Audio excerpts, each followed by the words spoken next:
Olá, eu sou o Luiz Otávio Siqueira do canal Fisiologia 3D. Sejam bem-vindos ao vídeo de neurohipófise. Nesse vídeo nós vamos aprender quais são os hormônios armazenados pela neurohipófise. Em vídeos anteriores, nós já aprendemos que a hipófise é uma glândula dividida em dois lobos, o lobo anterior ou adenohipófise e o lobo posterior ou neurohipófise. Vejamos através dessa figura que tanto o núcleo paraventricular quanto o núcleo supraóptico, ambos localizados no hipotálamo, são regiões especializadas para a síntese do ADH e também da ocitocina. Perceba que, uma vez que esses dois hormônios sejam produzidos pelos núcleos paraventricular e supraóptico, esses hormônios vão trafegar do hipotálamo, vão passar pelo infundíbulo e chegar à região chamada de neurohipófise, a hipófise posterior. Na hipófise posterior, esses hormônios são armazenados nos terminais axonais e também são liberados dos terminais axonais. Uma vez que esses dois hormônios sejam liberados, ocorrerá que esses hormônios vão ganhar os capilares contidos na neurohipófise e desses capilares vão trafegar até as suas células-alvo. Então perceba que a neurohipófise é o local de armazenamento e liberação de dois hormônios. Quais são os dois hormônios armazenados e liberados pela neurohipófise? O ADH, o hormônio antidiurético, ou também chamado de vasopressina-arginina, e também a ocitocina. Vamos ver agora nos próximos slides quais são as funções e características de cada um desses hormônios. Vamos começar falando a respeito do hormônio antidiurético. Perceba que pelo próprio nome desse hormônio, antidiurético, nós já podemos deduzir que este hormônio vai evitar a diurese, ou seja, vai evitar a perda de água pela urina. Vejamos então que o ADH, ou também chamado de vasopressina-arginina, são sinônimos dependendo da literatura, você vai encontrar como ADH, hormônio antidiurético. Dependendo do autor, ele prefere colocar vasopressina-arginina.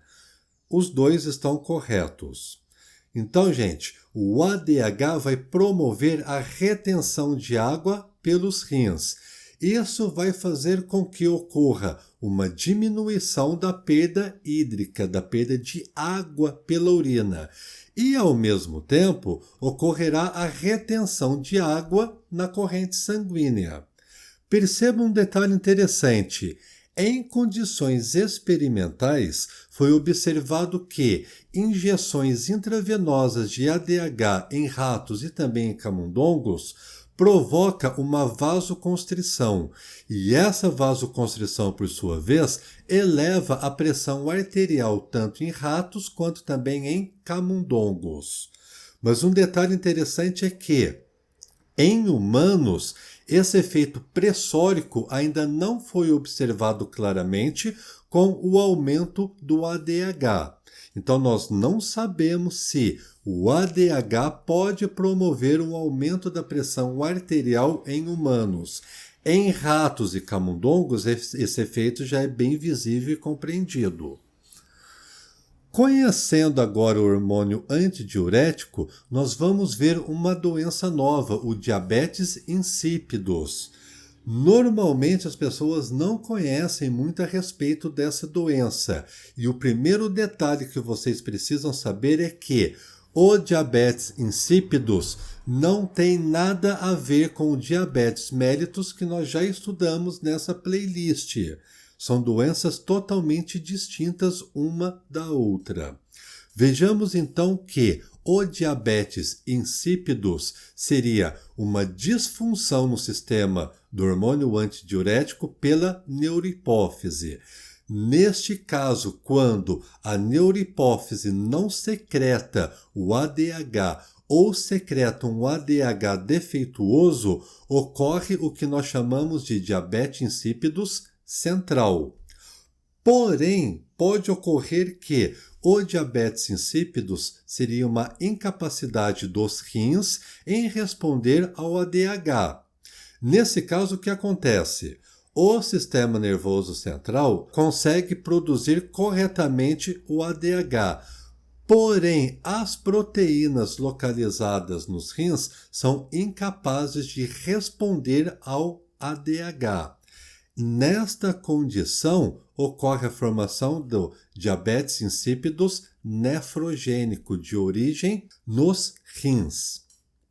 Pessoal, independente do tipo de diabetes insípidos, central ou nefrogênico, as características dessa patologia são, primeiramente, os túbulos coletores dos néfrons não são permeáveis à água. Não sendo permeáveis à água, o que vai acontecer? O paciente que apresenta diabetes insípidos apresenta uma diurese aquosa extremamente importante. Veja só, essa diurese pode chegar a incríveis 25 litros de água por dia. A pessoa urina 25 litros de água. É muita coisa.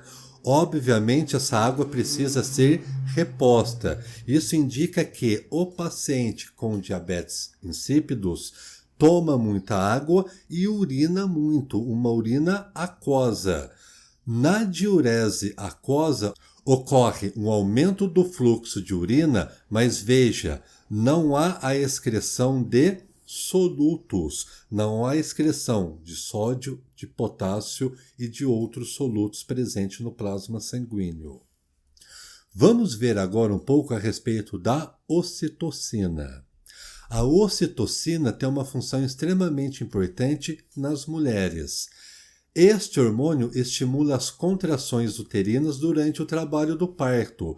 Por isso, a ocitocina é necessária durante o período expulsivo do feto.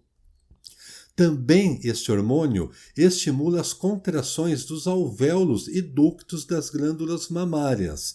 Por isso, acarreta o reflexo de ejeção de leite na mulher lactante. Nos homens, a função da ocitocina não é muito bem compreendida, mas sabemos que este hormônio aumenta durante o momento da ejaculação. Porém, não sabemos muito bem ainda quais são as outras funções fisiológicas da ocitocina em homens. Como a função desse hormônio é muito bem definida em mulheres e participa num momento importante que seria durante o trabalho do parto e também durante a amamentação, vamos ver as funções desta ocitocina durante esses momentos. Vejamos que as injeções de ocitocina são extremamente importantes para induzir um trabalho de parto numa gestante em algumas condições. Vejamos primeiramente que esta injeção é importante quando a gravidez é prolongada e necessita de um estímulo para que ocorra o parto. Ou também pode ser utilizada quando ocorreu a ruptura das membranas e existe um risco de infecção. Não só nessas condições, as injeções de ocitocina são importantes.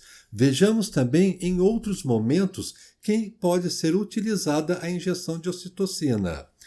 O trabalho de parto também pode ser induzido por injeções de ocitocina em caso de hipertensão arterial grave, induzida pela gravidez ou também pela pré-eclâmpsia. E mesmo após o parto, a injeção de ocitocina é interessante, é importante, uma vez que faz com que o útero regrida de tamanho e também permite que os vasos sanguíneos comprimam, ou seja, esta injeção de ocitocina tem um efeito vasoconstritor. Isso vai minimizar o risco de hemorragia na mulher.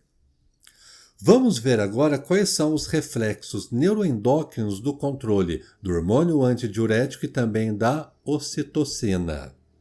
Nas mulheres que amamentam, o próprio estímulo mecânico de sugar atua através de impulsos nervosos sensitivos ao hipotálamo.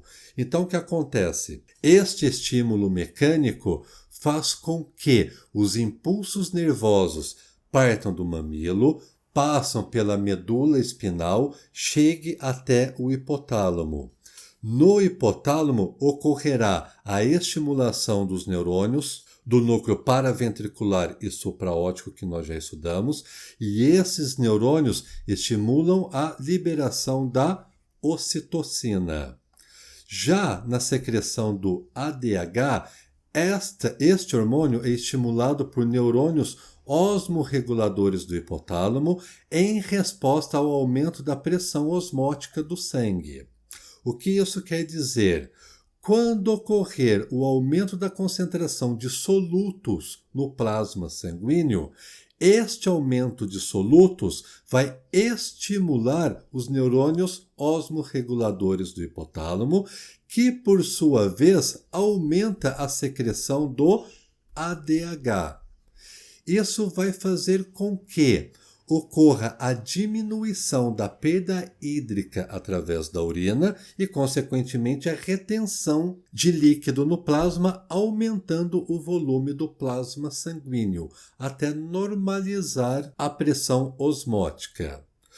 Por outro lado, a secreção do ADH é inibida por impulsos sensitivos de receptores de estiramentos localizados no átrio esquerdo do coração, em resposta ao aumento do volume sanguíneo. Então veja bem, agora aumentando o volume sanguíneo, ocorrerá que este aumento do volume sanguíneo vai estirar receptores de estiramentos localizados no átrio esquerdo. Isto é o estímulo que vai inibir a liberação do ADH. Diminuindo a secreção do ADH, vai fazer com que a baixa concentração do hormônio antidiurético faz com que ocorra a maior liberação de água pela urina, diminuindo, portanto, o volume sanguíneo. Pessoal, era isso que eu gostaria de falar para vocês a respeito dos hormônios da neurohipófise. Espero que essas informações tenham sido importantes para vocês e tenham contribuído para a sua formação. Muito obrigado por me assistir e aguardo vocês no próximo vídeo.